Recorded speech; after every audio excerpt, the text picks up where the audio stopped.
E tem um outro destaque que chega do Reino Unido, porque uma juíza britânica negou ao governo brasileiro a extradição de Nicolas Gomes de Brito. Ele é alvo de um mandado de prisão preventiva expedido pela Justiça de Minas Gerais e integrante da lista de foragidos da Interpol. Nesse processo, o brasileiro apontado como mandante de um assassinato que aconteceu na cidade de Caratinga em 2019, alegou correr risco à sua integridade física nas prisões brasileiras, tanto por ser homossexual quanto pelas condições desses estabelecimentos. Por conta disso, o brasileiro foi solto por decisão da juíza. Na decisão, a magistrada escreveu o seguinte, vou abrir aspas para o que ela disse. Há, na minha visão, fundamentos substanciais para acreditar que ele enfrentaria um risco real de ser submetido a tortura ou tratamento ou punição desumana ou degradante se fosse extraditado, fecha aspas. Passar essa para o Roberto Mota, se a moda pega, hein, Mota? Eu não tive a oportunidade de dar uma lida com cuidado nessa notícia, de ver o que tem por trás, né? A lei no Reino Unido é mais dura que a lei aqui no Brasil. Eu não entendi por que ele foi solto, né? Do ponto de vista jurídico, foi pedida uma extradição porque ele cometeu um crime aqui, então a Justiça do Reino Unido não entendeu que existem evidências suficientes de que ele cometeu o crime. Para mim está meio confuso isso aí. Agora, você pode apostar numa coisa, Caniato, essa declaração da juíza vai ser um prato cheio para os garantistas penais, tá? Amanhã vai ter de novo alguma ideia vinda de alguns deles aí para abrir as portas das cadeias. Olha, tá vendo? A juíza lá do Reino Unido diz que no Brasil as cadeias não podem receber ninguém, então podem esperar que vem coisa por aí. Eu vou trazer, inclusive, informações adicionais, porque o argumento que sustentou a decisão de liberar o brasileiro foi a situação das prisões no Brasil. No documento, a defesa apresentou um relatório formulado por um especialista argentino em sistemas penitenciários, no qual as deficiências das prisões brasileiras são expostas, detalhando, inclusive, que elas não estariam em conformidade com os padrões da Convenção Europeia dos Direitos Humanos. E a juíza britânica, Dávila, embarcou. É inacreditável, é inacreditável.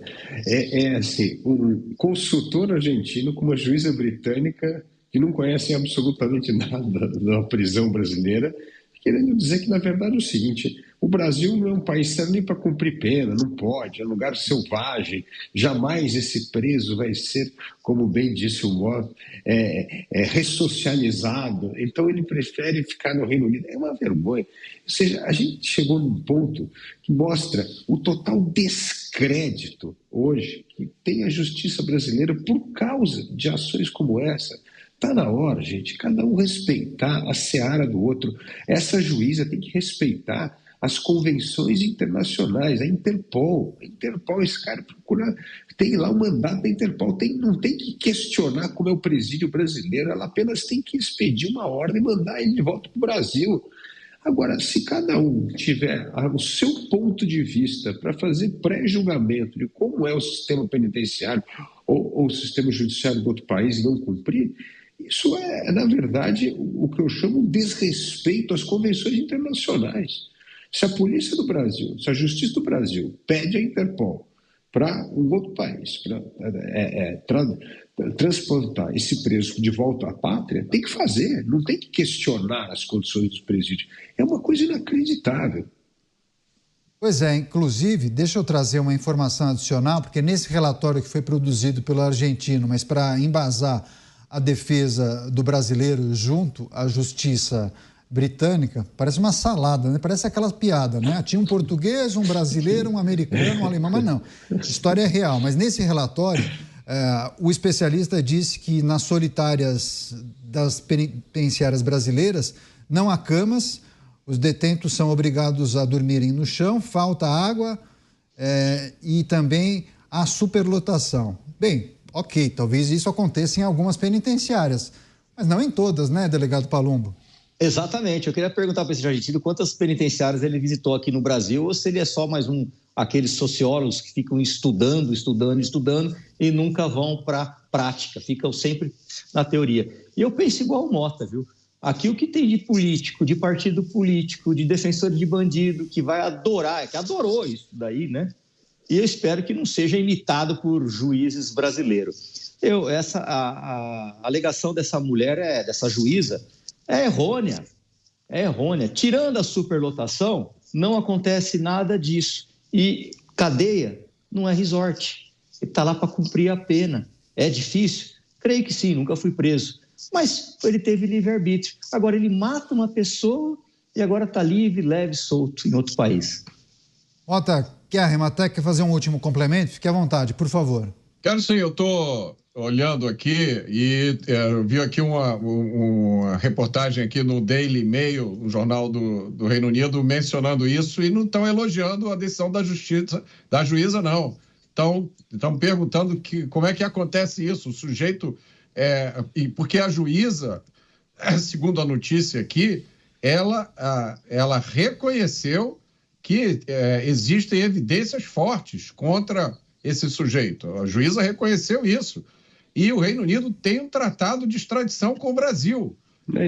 Então, o que nós estamos vendo aqui se chama ativismo judicial. Não é privilégio do Brasil, não. Lá no Reino Unido também existem juízes para os quais a lei, o que diz a lei, o que o criminoso fez, o que importa é o sentimento, meus amigos. Eu não quero me sentir mal por mandar esse bandido para a punição que ele merece, porque, veja bem, raciocinem, me digam se eu estou errado.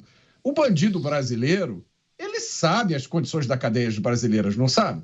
Todos nós sabemos que as cadeias brasileiras são terríveis, como, aliás, são as cadeias da Argentina, do Paraguai, do Uruguai, de todos os países em desenvolvimento. Você não vai chegar em nenhum país do terceiro mundo e vai encontrar aquela cadeia resort, o massagista, né? Televisão de 50 polegadas. Isso só existe na imaginação da turma progressista. Mas eu pergunto a vocês, se sabendo disso, sabendo que a cadeia brasileira é esse inferno, o sujeito toma a decisão de cometer o crime e matar alguém? Ele esperava o quê?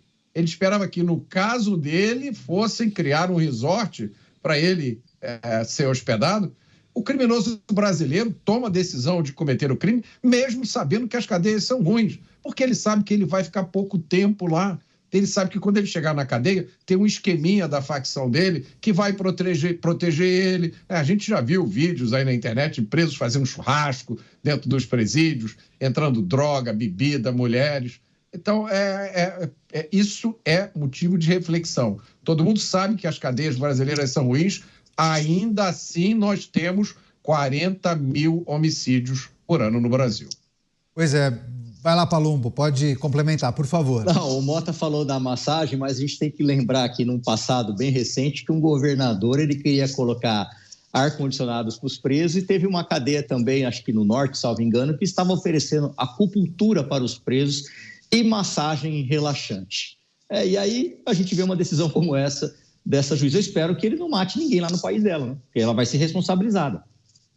Pois é, não dá para tratar dessas questões aqui no Brasil, né, Dávila, sem falar de impunidade, como bem destacou o Mota, né? Não, impunidade e, nesse caso, um desrespeito de um tratado internacional. Não tem que questionar o tratado. Se existe um tratado de extradição entre dois países e você exige que esse preso volte ao país e tem um acordo com a Interpol, a justiça tem que cumprir. Ela não tem que ficar julgando a qualidade do presídio brasileiro. Isso não faz sentido. Aliás, isso mostra, como o Mota bem disse, esse ativismo judicial até uma coisa em países como a Inglaterra, o que é um absurdo total. A gente não pode esquecer que nós fizemos um papelão desse durante muito tempo no governo do PT com a extradição do Battisti para a Itália, que a gente não fazia, porque não, é preso político, não sei o quê. Não, o cara é terrorista, matou gente, foi condenado lá. Quantos anos demorou para que nós cumpríssemos um acordo de extradição com a Itália? É um negócio absurdo. Então, agora a gente achava que essas coisas não aconteciam em países aqui como a gente, não, acontece lá na Inglaterra também. Então, assim, se a gente começar a ignorar os tratados internacionais, o que será do Estado Democrático de Direito e do cumprimento da lei?